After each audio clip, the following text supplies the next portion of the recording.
Hortenzija je cvjetajući grm, velikih okruglih cvjetova koji pridonose raznolikosti i bogatstvu ljetnog vrta. Obilje kultivara različitih boja, oblika i veličina cvjetova omogućuje pojedinačni uzgoj ili u skupinama te u posudama. Boja cvjetova hortenzije uvjetovana je sa pH vrijednosti tla. Plavi cvjetovi hortenzije pojavljuju se na kiselom tlu, dok su bijeli i ružičasti cvjetovi karakteristični za alkalno ili neutralno tlo. Drugim riječima, kisela tla sa pH vrijednosti nižom od 5,5 obojati će plave cvjetove, dok tla sa pH vrijednosti višom od 5,5 obojati će ružičaste, a ponekad i crvene cvjetove. Neutralno tlo pH vrijednosti između 6 i 7 stvarati će kombinacije plavih i ružičastih cvjetova. Na bijele cvjetove pH vrijednost tla nema utjecaja, te će bijeli cvjetovi uvijek ostati takvima.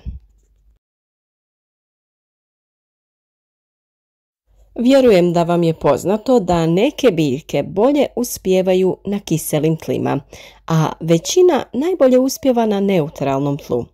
Primjerice, za uzgoj borovnice pripremili smo tlo na način da smo ga zakiseljavali. To možemo uraditi i kod hortenzija. Sam odnos boje i pH vrijednosti tla ipak je malo kompliciraniji nego što se čini. Cijeloj priči doprinosi dostupnost iona aluminija, kao i sposobnost njegova usvajanja pojedinog kultivara. Uzgojem hortenzija u posudama promjena boje je brža jer je jednostavnija prilagodba pH vrijednosti supstrata u posudi u odnosu na pH vrijednost tla. Promjena boje cvjetova hortenzija jeste moguća, ali rezultati nisu odmah vidljivi. Naime, za postizanje željene nijanse potrebno je nekoliko mjeseci, čak i cijela vegetacijska sezona. Jednostavnije je promijeniti plave cvjetove u ružičaste nego obrnuto. Ako se odlučite na ovakav eksperiment, preporučuje se izvoditi ga samo kod hortenzija starosti minimalno 2 godine. Time im se omogućuje vrijeme oporavka nakon prve sadnje. Ono što je potrebno napomenuti jeste da će promjena reakcije tla negativno utjecati na biljke koje rastu u blizini. pH vrijednost tla može se testirati analizom koja se može uraditi u nekom od instituta.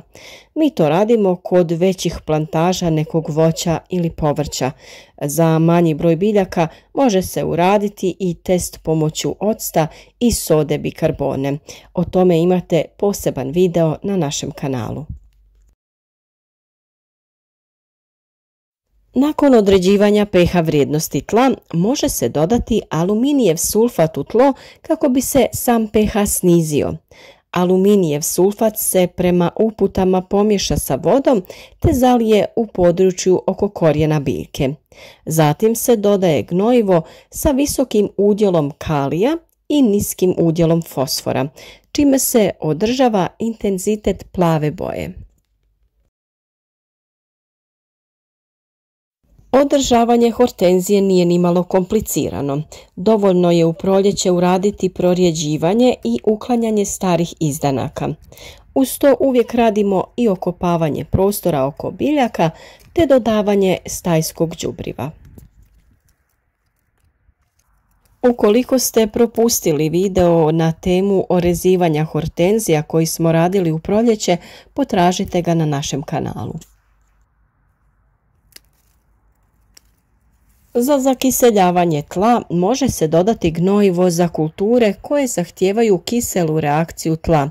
To su rododendroni, aronija. Umjesto gnojiva može se koristiti kafa, izmrvljene ljudske jaja, kore agruma te borove iglice. To možemo raditi tokom cijele godine, a najbolje je postepeno mijenjati kiselost tla. Mi to radimo na kraju vegetacije ili prije kretanja novih izdanaka. Dodavanjem borovih iglica uz stajsko gnojivo u prostor oko biljaka mijenjamo pH vrijednost tla. Na taj način dobivamo kiselije tlo, pa bi biljke koje su dobile takav tretman trebale imati plave cvjetove. Naravno, ne želimo da su nam svi cvjetovi plavi. Želimo zadržati i druge nijanse cvjetova, pa ne zakiseljujemo svo zemljište. U slučaju kada je svo tlo oko naših biljaka kiselo, ne možemo dobiti ružičaste nijanse cvjetova. Tada u tom slučaju radimo drugi način tretmana tla. Naime, tada želimo promijeniti cvjetove hortenzija u ružičastu boju. Hortenzije mogu postići ružičastu boju tek kada je u tlu nedostatak aluminija. To se postiže dodavanjem dolomita. Pri dodavanju ne treba pretjerivati kako tlo ne bi postalo prealkalno uz pojavu nedostatka drugih hranjiva. Ipak idealnije je rješenje sadnja hortenzije u posudi. Supstrati najčešće ne sadrže aluminij, te neće doći do ponovne promjene u plavu boju. Nakon toga dodaje se gnojivo sa visokim udjelom fosfora, jer se time hortenziji sprječava pristup aluminija. I u ovom slučaju za to se mogu koristiti razna vodotopiva hranjiva koja i inače koristimo za prihranu voća i povrća. Na tržištu su dostupna posebna gnojiva za promjenu boje cvjetanja hortenzije, pa ih možete potražiti u svim bolje opremljenim poljoprivrednim trgovinama ili nekim hobi centrima. Ako uspijete postići promjenu boje, dodavanjem veće količine aluminija ili dolomita neće se pojačati intenzitet same boje. Ona će ovisiti ponajprije o kultivaru, to jest o vrsti cvijeta, ali i o vremenskim uslovima tokom sezone, stresa kojeg biljka podnosi i promjenama u okolišu. Upijanje hranjiva pri visokim temperaturama će biti otežano, pa se zna dogoditi da tokom ljeta boja cvjetova se promijeni. Razlog je nemogućnost upijanja određenog hranjiva iz tla. Zato je poželjno da biljke imaju dovoljno vlage u tlu i po mogućnosti prirodnu sjenu.